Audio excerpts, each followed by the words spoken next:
लीजिए सुनिए, सादत हसन मंटो की लिखी कहानी एक खत, मेरी यानी समीर गोस्वामी की आवाज में। तुम्हारा तवील खत मिला, जिसे मैंने 2 मर्तबा पढ़ा।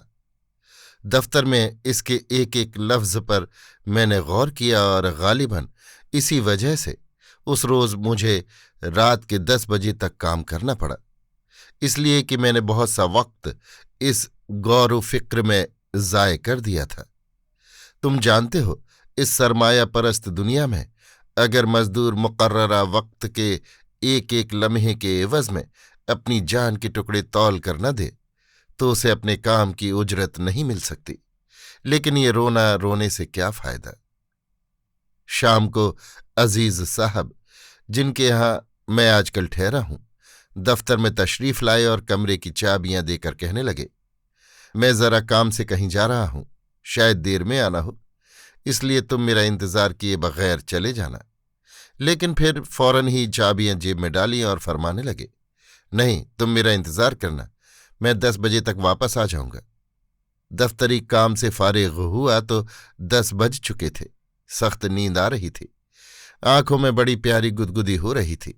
जी चाहता था कुर्सी पर ही सो जाऊं। नींद के गलबे के असर में मैंने 11 बजे तक अजीज साहब का इंतजार किया, मगर वो न आए।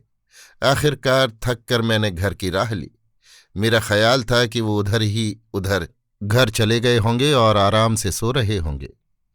आहिस्ता आहिस्ता निस्फ मील का फासला तय करने के बाद मैं तीसरी मंजिल पर चढ़ा और जब अंधेरे में दरवाजे की कुंडी की तरफ हाथ बढ़ाया तो आहनी ताली की ठंडक ने मुझे बताया कि अजीज साहब अभी तशरीफ नहीं लाए। सीढ़ियां चढ़ते वक्त मेरे थके हुए आज़ा सुकून बख्श नींद की कुर्बत महसूस करके और भी ढीले हो गए, और जब मुझे नाउम्मीदी का सामना करना पड़ा तो मुजमहिल हो गए। देर तक चौबी सीढ़ी के एक जीने पर जानुओं में दबाए अजीज साहब का इंतजार करता रहा, मगर वो न आए। आखिरकार थक हार कर मैं उठा और 3 मंजिलें उतर कर नीचे बाजार में आया और ऐसे ही टहलना शुरू कर दिया। टहलते टहलते पुल पर जा निकला, जिसके नीचे से रेलगाड़ियां गुजरती हैं। इस पुल के पास ही एक बड़ा चौक है। यहां तकरीबन आध घंटे तक मैं बिजली के एक खंभे के साथ लग कर खड़ा रहा और सामने नीम रोशन बाजार को इस उम्मीद पर देखता रहा कि अजीज साहब घर की जानिब लौटते नजर आ जाएंगे। आध घंटे के इस इंतजार के बाद मैंने दफतन सर उठाकर खंभे के ऊपर देखा। बिजली का कुमकुमा मेरी हंसी उड़ा रहा था, जाने क्यों। थकावट और नींद के शदीद गलबे के बाइस मेरी कमर टूट रही थी और मैं चाहता था कि थोड़ी देर के लिए बैठ जाऊं। बंद दुकानों के थड़े मुझे नशिस्त पेश कर रहे थे, मगर मैंने उनकी दावत कबूल न की। चलता चलता पुल की संगीन मुंडेर पर चढ़कर बैठ गया। कुशादा बाजार बिल्कुल खामोश था। आमद-ओ-रफ्त करीब करीब बंद थी। अलबत्ता कभी कभी दूर से मोटर के हॉर्न की रोनी आवाज खामोश फिजा में लर्जिश पैदा करती हुई ऊपर की तरफ उड़ जाती थी। मेरे सामने सड़क के 2 रोया बिजली के बुलंद खंभे दूर तक फैले चले गए थे, जो नींद और इसके एहसास से आरी मालूम होते थे। उनको देखकर मुझे रूस के मशहूर शायर मया तल्फ की नज्म के चंद अशआर याद आ गए। ये नज्म चरागाह ए सरे राह से मानून की गई है। मया तल्फ सड़क के किनारे झिलमिलाती रोशनियों को देखकर कहता है, ये नन्हे चराग, ये नन्हे सरदार सिर्फ अपने लिए चमकते हैं। जो कुछ ये देखते हैं, जो कुछ ये सुनते हैं, किसी को नहीं बताते। रूसी शायर ने कुछ दुरुस्त ही कहा है। मेरे पास ही 1 गज के फासले पर बिजली का खंभा गड़ा था और उसके ऊपर बिजली का एक शोख चश्म कुमकुमा नीचे झुका हुआ था। उसकी आंखें रोशन थीं, मगर वो मेरे सीने के तला तुमसे बेखबर था। उसे क्या मालूम मुझ पर क्या बीत रही है। सिगरेट सुलगाने के लिए मैंने जेब में हाथ डाला तो तुम्हारे वजनी लिफाफे पर पड़ा। जेहन में तुम्हारा खत पहले से ही मौजूद था। चुनांचे मैंने लिफाफा खोलकर बसंती रंग के कागज निकालकर उन्हें पढ़ना शुरू किया। तुम लिखते हो, कभी तुम शैतान बन जाते हो और कभी फरिश्ता नजर आने लगते हो। यहां भी 2-3 हजरात ने मेरे मुतल्लिक यही राय कायम की है और मुझे यकीन सा हो गया है कि मैं वाकई दो सीरतों का मालिक हूं। इस पर मैंने अच्छी तरह गौर किया है और जो नतीजा अख्ज़ किया है वो कुछ इस तरह बयान किया जा सकता है। बचपन और लड़कपन में मैंने जो कुछ चाहा वो पूरा न होने दिया गया। यूं कहो कि मेरी ख्वाहिशात कुछ इस तरह पूरी की गईं कि उनकी तकमील मेरे आंसुओं और मेरी हिचकियों से लिपटी हुई थी। मैं शुरू से ही जल्दबाज और जूद रंज रहा हूं। अगर मेरा जी किसी मिठाई खाने को चाहा है और ये चाह ऐन वक्त पर पूरी नहीं हुई तो बाद में मेरे लिए इस खास मिठाई में कोई लज्जत नहीं रही। इन उमूर की वजह से मैंने हमेशा अपने हलक में एक तलखी सी महसूस की है और उस तलखी की शिद्दत बढ़ाने में उस अफसोसनाक हकीकत का हाथ है कि मैंने जिससे मोहब्बत की, जिसको अपने दिल में जगह दी, उसने न सिर्फ मेरे जज्बात को मजरूह किया बल्कि मेरी इस कमजोरी से जबरदस्ती नाजायज फायदा भी उठाया।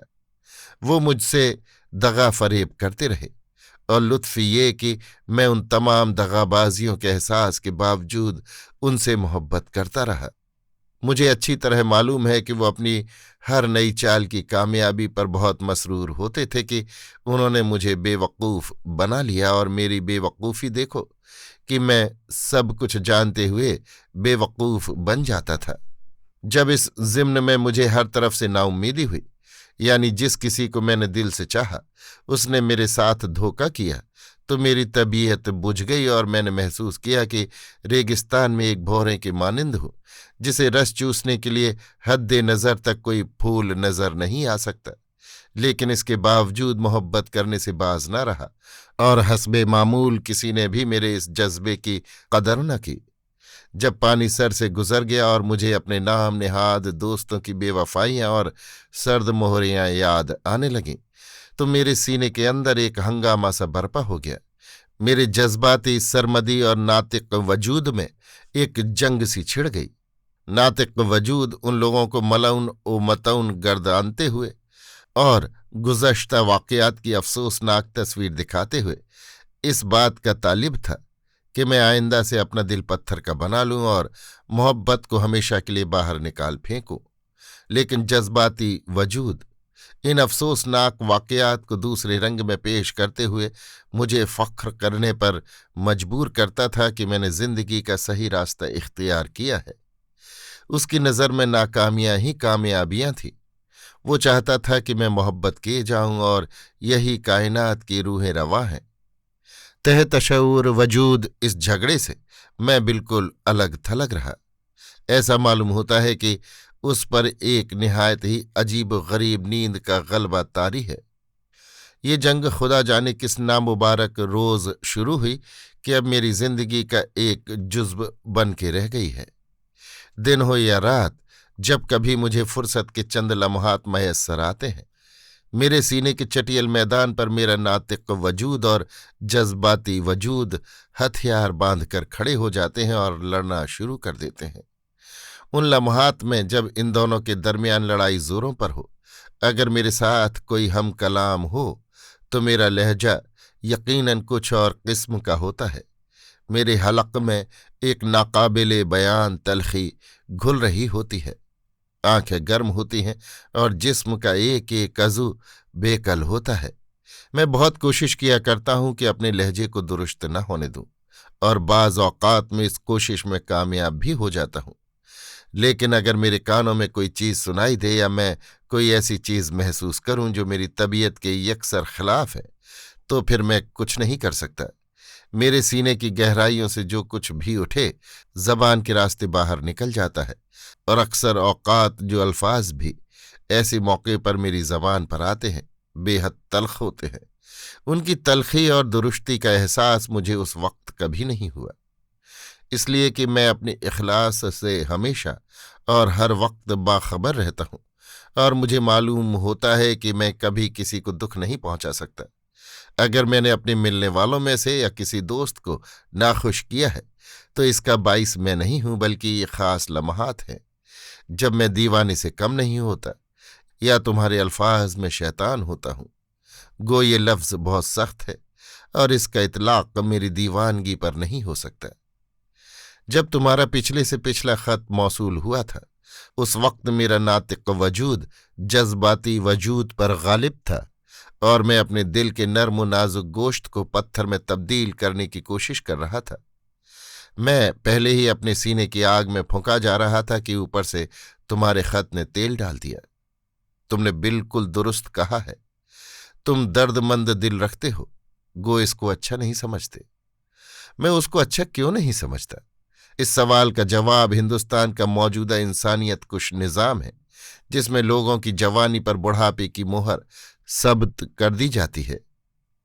मेरा दिल दर्द से भरा होता है और यही वजह है कि मैं अलील हूं और अलील रहता हूं। जब तक दर्दमंदी मेरे सीने में मौजूद है, मैं हमेशा बेचैन रहूंगा। तुम शायद इसे मुबालगा यकीन करो, मगर ये वाकया है कि दर्दमंदी मेरे लहू की बूंदों से अपनी खुराक हासिल कर रही है, और एक दिन ऐसा आएगा जब दर्द ही दर्द रह जाएगा और तुम्हारा दोस्त दुनिया की नज़रों से गायब हो जाएगा। मैं अक्सर सोचता हूं कि दर्दमंदी के इस जज्बे ने मुझे कैसे कैसे भयानक दुख पहुंचाए हैं। ये क्या कम है कि मेरी जवानी के दिन बुढ़ापे की रातों में तब्दील हो गए हैं, और जब ये सोचता हूं तो इस बात का तहैया करने पर मजबूर हो जाता हूं कि मुझे अपना दिल पत्थर बना लेना चाहिए।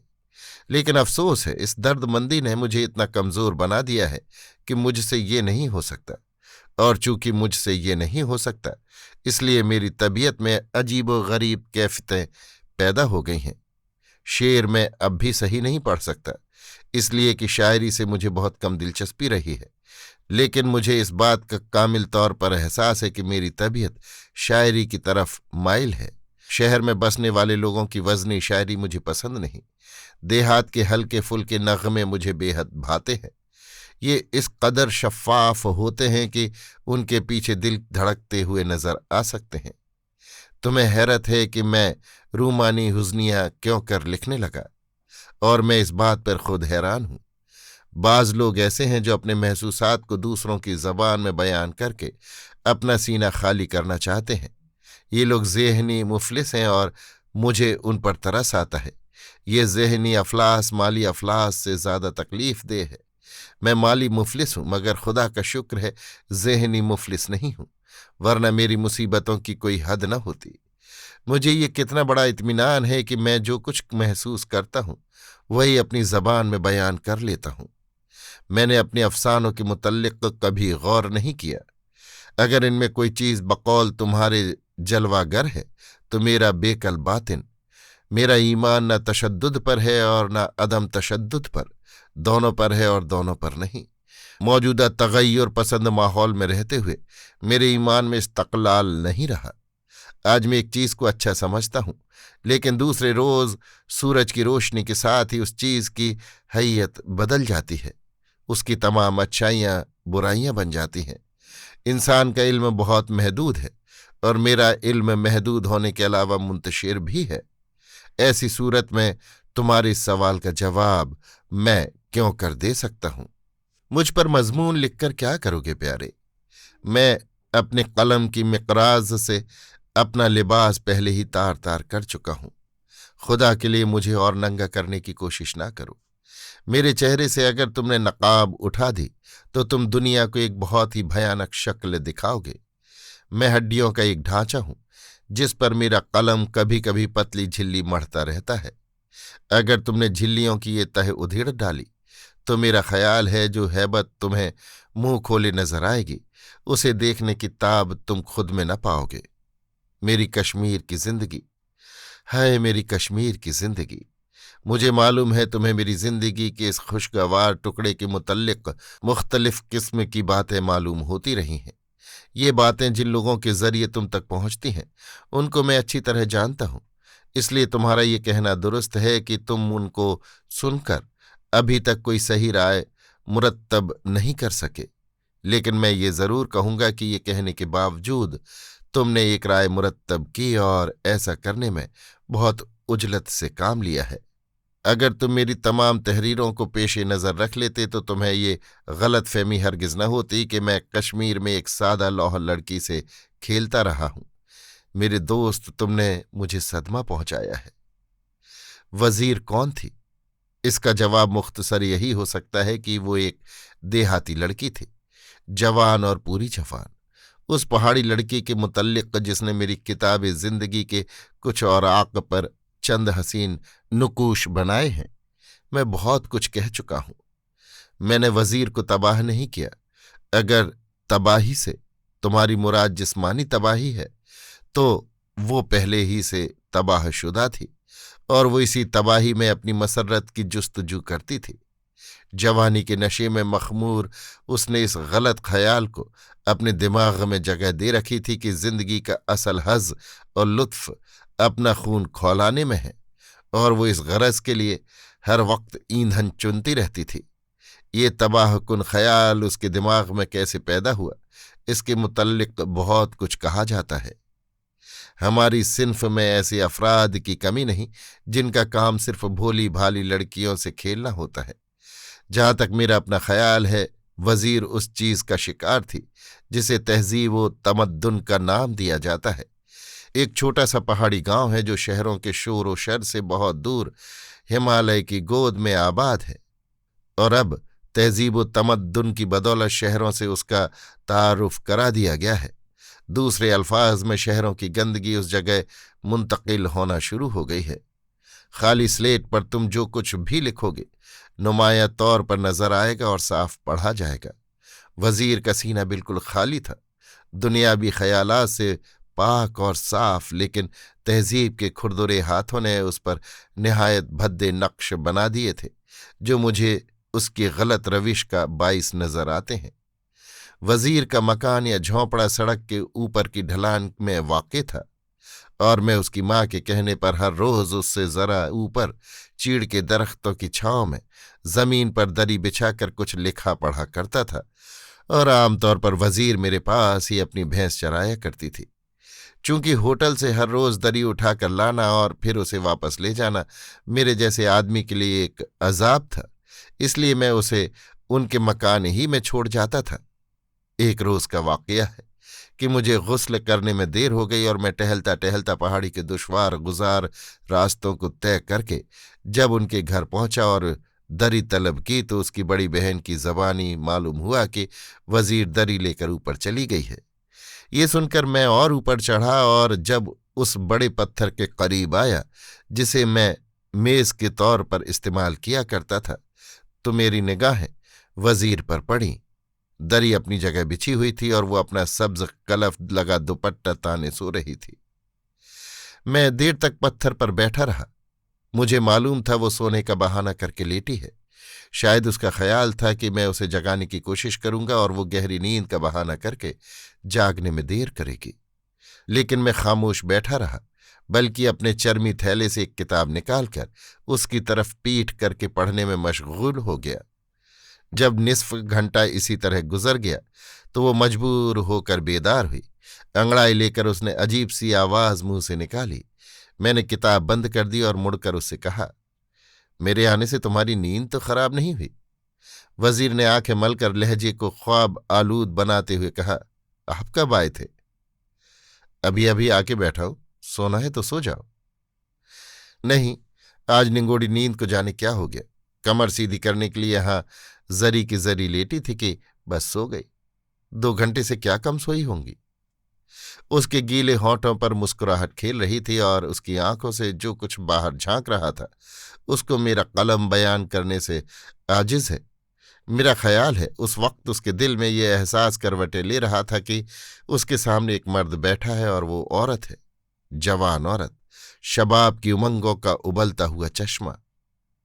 थोड़ी देर के बाद वो गैर मामूली बातूनी बन गई और बहक सी गई, मगर मैंने उसकी भैंस और बछड़े का जिक्र छेड़ने के बाद एक दिलचस्प कहानी सुनाई जिसमें एक बछड़े से उसकी माँ की उल्फत का जिक्र था।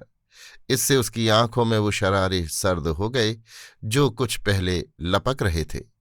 मैं जाहिद नहीं हूं और न मैंने कभी इसका दावा किया है। गुनाह सवाब और सजा व जजा के मुतल्लिक मेरे ख्यालात दूसरों से जुदा हैं और यकीनन तुम्हारे ख्यालात से भी बहुत मुख्तलिफ हैं। मैं इस वक्त इन बहसों में नहीं पड़ना चाहता, इसलिए कि इसके लिए सुकून कल्ब और वक्त दरकार है। बरसबीले तज़किरा एक वाक़या बयान करता हूं, जिससे तुम मेरे ख़यालात के मुतल्लिक़ कुछ अंदाज़ा लगा सकोगे। बातों बातों में एक मर्तबा मैंने अपने दोस्त से कहा कि हुस्न अगर पूरे शबाब और जोबन पर हो तो वो दिलकशी खो देता है। मुझे अब भी इस ख्याल पर ईमान है, मगर मेरे दोस्त ने उसे मुहमिल मंतिक करार दिया। मुमकिन है तुम्हारी निगाह में भी ये मुहमिल हो, मगर मैं तुमसे अपने दिल की बात कहता हूं। इस हुस्न ने मेरे दिल को अपनी तरफ राग़िब नहीं किया जो पूरे शबाब पर हो।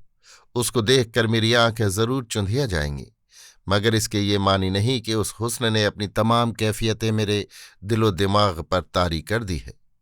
शोख और भड़कीले रंग इस बुलंदी तक कभी नहीं जा सकते जो नर्म व नाजुक अलवान व खतूत को हासिल है। वो हुस्न यकीनन काबिल एहतराम है जो आहिस्ता आहिस्ता निगाहों में जज्ब होकर दिल में उतर जाए। रोशनी का खैरा कुन शोला दिल के बजाय आसाब पर असरअंदाज होता है, लेकिन इस फजूल बहस में पड़ने से क्या फायदा। मैं कह रहा था कि मैं जाहिद नहीं हूं। ये कहते वक्त मैं दबी जबान से बहुत सी चीज़ों का एतराफ़ भी कर रहा हूं, लेकिन उस पहाड़ी लड़की से जो जिस्मानी लज्जतों की दिलदादा थी, मेरे ताल्लुकात सिर्फ ज़हनी और रूहानी थे। मैंने शायद तुम्हें ये नहीं बताया कि मैं इस बात का कायल हूं कि अगर औरत से दोस्ती की जाए तो उसके अंदर नुदरत होनी चाहिए। उससे इस तरह मिलना चाहिए कि वो तुम्हें दूसरों से बिल्कुल अलहदा समझने पर मजबूर हो जाए। उसे तुम्हारे दिल की हर धड़कन में ऐसी सदा सुनाई दे जो उसके कानों के लिए नई हो। औरत और मर्द और उनका बाहमी रिश्ता हर बालिग आदमी को मालूम है, लेकिन माफ़ करना, ये रिश्ता मेरी नज़रों में फरसूदा हो चुका है। इसमें यकसर हैवानियत है। मैं पूछता हूं, अगर मर्द को अपनी मोहब्बत का मरकज़ किसी औरत ही को बनाना है तो वो इंसानियत के इस मुक़द्दस जज्बे में हैवानियत को क्यों दाखिल करे? क्या इसके बगैर मोहब्बत की तकमील नहीं हो सकती? क्या जिस्म की मशक्क़त का नाम मोहब्बत है? वज़ीर इस गलत फहमी में मुब्तला थी कि जिस्मानी लज्जतों का नाम मोहब्बत है, और मेरा ख्याल है जिस मर्द से भी वो मिलती थी वो मोहब्बत की तारीफ इन्हीं अल्फाज में बयान करती थी। मैं उससे मिला और उसके तमाम ख्यालात की ज़िद बनकर मैंने उससे दोस्ती पैदा की। उसने अपने शोख रंग ख्वाबों की ताबीर मेरे वजूद में तलाश करने की कोशिश की, मगर उसे मायूसी हुई।